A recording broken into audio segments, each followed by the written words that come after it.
Assalamualaikum warahmatullahi wabarakatuh. Halo teman-teman semua, perkenalkan nama saya Elo Gintari dengan NIM 242111018 dari Prodi Pendidikan Matematika Universitas Pendidikan Mandalika. Di video kali ini, saya akan menjelaskan proses analisis data untuk tugas proyek individu mata kuliah Statistika Matematika dengan judul Analisis Perbedaan Kemampuan Pemecahan Masalah Matematis Siswa sebelum dan sesudah penerapan model pembelajaran Problem Based Learning. Nah, tujuan dari analisis ini adalah untuk mengetahui apakah perbedaan yang signifikan di antara nilai pretest dan posttest siswa menggunakan 3 jenis uji. Yang pertama yaitu uji normalitas, kedua ada uji homogenitas, dan ketiga ada uji hipotesis. Yang semuanya akan saya kerjakan menggunakan aplikasi SPSS. Oke, sebelum masuk ke prosesnya, saya ingin menegaskan dulu bahwa data yang saya gunakan ini adalah data fiktif ya, yang saya buat sendiri khusus untuk latihan analisis statistik. Jadi bukan dari data sekolah atau siswa yang sebenarnya. Oke, langsung saja saya jelaskan datanya dulu. Jenis data yang saya gunakan adalah data interval, yaitu nilai kemampuan pemecahan masalah matematis siswa dengan rentang skor 0 sampai 100. Jumlah respondennya di sini ada 30 siswa dan setiap siswa punya 2 nilai, yaitu pretest dan sebelum mereka mengikuti pembelajaran, dan nilai posttest setelah mereka mengikuti pembelajaran dengan model problem based learning.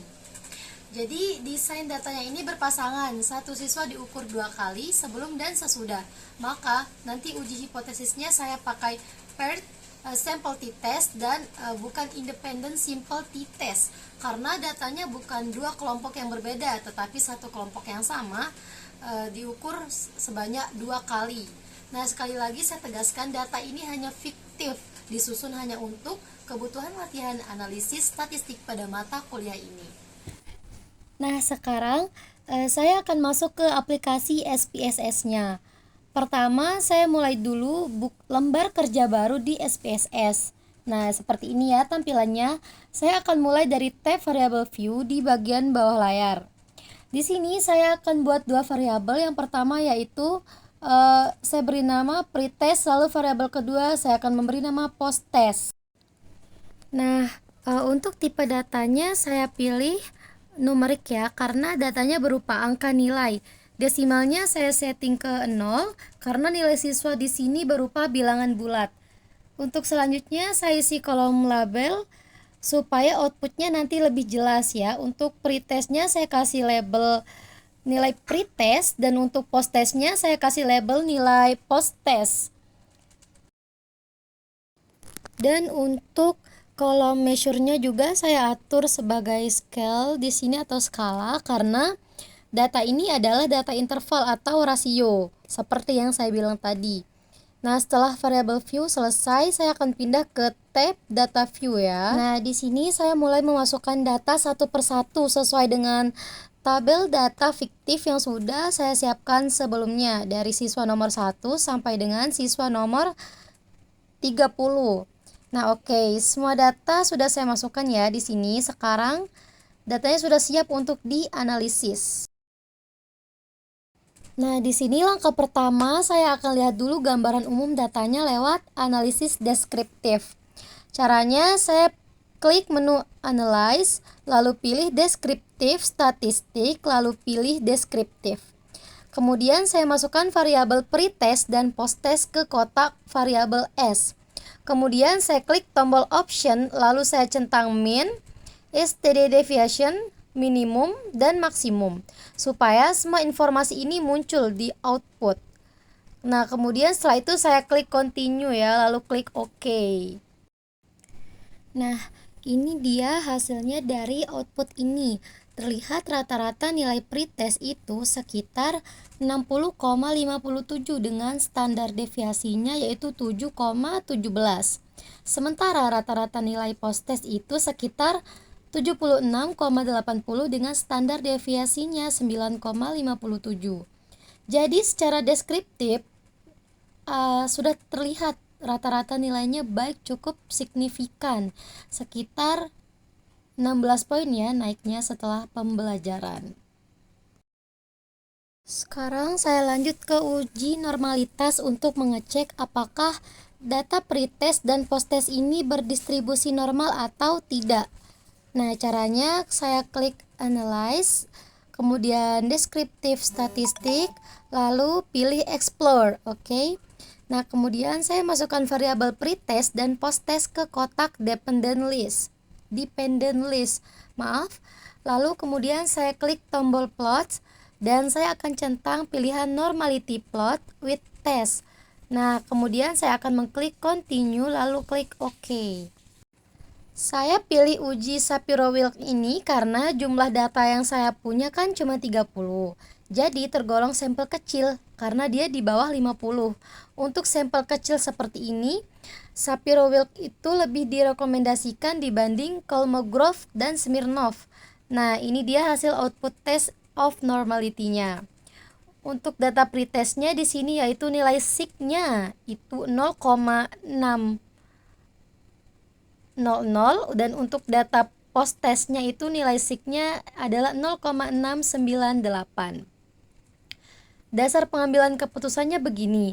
Kalau nilai sig lebih besar dari 0,05 berarti datanya berdistribusi normal. Tetapi kalau nilai sig-nya lebih kecil dari 0,05 berarti datanya itu tidak normal. Karena keduanya nilai sig ini tadi 0,600 dan 0,698 sama-sama lebih besar nih dari 0,05. Jadi bisa kita simpulkan bahwa data pretest itu dan posttest ini berdistribusi normal. Artinya saya bisa lanjut menggunakan uji statistik parametrik. Lanjut ke langkah berikutnya yaitu kita akan menguji homogenitas untuk melihat apakah varians dari data pretest dan posttest ini setara atau tidak. Nah, untuk uji ini saya pakai Levene test. Hasilnya sebenarnya sudah otomatis muncul di output explore yang tadi ya, di bagian test of homogeneity of variance. Nah, dari output ini terlihat nilai Levene statistiknya itu 2,507 dengan nilai sig-nya sebesar 0,119. Nah, dasar keputusannya sama seperti uji normalitas tadi. Kalau sig-nya lebih besar dari 0,05 berarti variansnya homogen. Nah, tetapi ketika dia lebih kecil dari 0,05 berarti variannya tidak homogen karena nilai sig-nya itu 0,119 dan itu lebih besar dari 0,05. Jadi varians data pretest dan posttest ini dinyatakan homogen. Oke, sekarang kita masuk ke bagian intinya yaitu uji hipotesis. Nah, karena desain saya ini berpasangan, datanya ini berpasangan, satu siswa diukur 2 kali sebelum dan sesudah. Maka uji yang saya pakai adalah paired sample t-test. Nah, caranya saya klik analyze, lalu compare means, lalu pilih paired sample test. Nah, kemudian di sini saya akan memasukkan pretest sebagai variabel 1 dan posttest sebagai variabel 2 sebagai satu pasangan. Nah, setelah itu saya klik OK.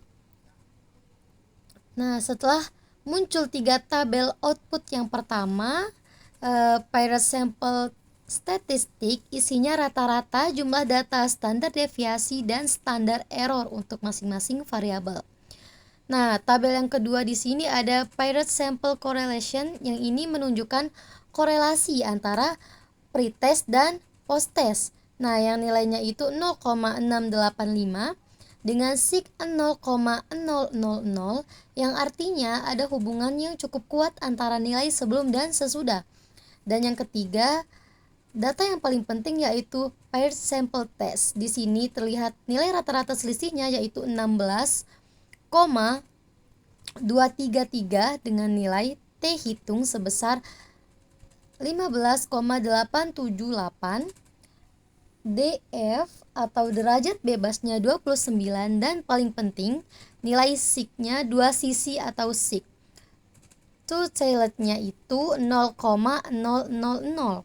Nah, dasar pengambilan keputusan untuk uji ini, kalau nilai sig two-tailed lebih kecil dari 0,05 maka H0 ditolak dan H1 diterima. Tapi kalau lebih besar dari 0,05 berarti H0-nya diterima dan H1-nya ditolak. Baik, karena di sini nilai signya dua Taylor-nya itu 0,000 dan itu jelas lebih kecil daripada 0,05, maka H0-nya ditolak dan H1 diterima. Artinya ada perbedaan yang signifikan antara nilai pretest dan posttest siswa. Dengan kata lain, ada perbedaan kemampuan pemecahan masalah matematis siswa yang signifikan. Nah, antara sebelum dan sesudah penerapan model pembelajaran problem based learning. Baik. Jadi, jika saya rangkum semua hasil dari analisis ini, yaitu pertama ada uji normalitas, yaitu data pretest dan posttest sama-sama berdistribusi normal. Kedua, dari uji homogenitas varians data pretest dan posttest itu homogen. Dan ketiga, dari uji hipotesis memakai Pirate sample t-test yang hasilnya signifikan dengan sig 0,000, yang artinya jauh di bawah 0,05. Jadi semua syarat asumsi terpenuhi dan hasil uji hipotesisnya juga signifikan. Baik. Nah, untuk yang terakhir perlu saya ingatkan lagi karena ini adalah data fiktif yang saya buat sendiri untuk latihan.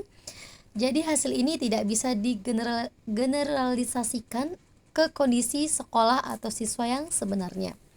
Ini murni latihan untuk memahami cara kerja uji normalitas, homogenitas, dan uji hipotesis menggunakan SPSS. Baik, sekian penjelasan dari saya mengenai proses analisis data menggunakan SPSS ini untuk tugas proyek individu mata kuliah statistika matematika ini. Terima kasih sudah menyimak. Mohon maaf apabila ada kekurangan dalam penjelasan saya. Wassalamualaikum warahmatullahi wabarakatuh.